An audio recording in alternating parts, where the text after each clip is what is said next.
వందే మాతరం వందే మాతరం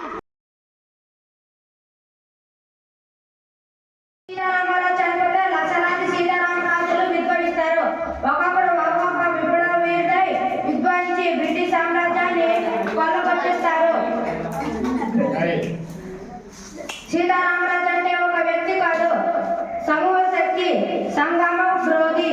ఈ మట్టిలో మట్టినై, నీటిలో నీటినై, మా ప్రజల్లో హృదయాన్నై, మనసులో భావాన్నై, హృదయంలో జ్వాలనై స్వాతంత్ర శక్తిని నిలుస్తాను.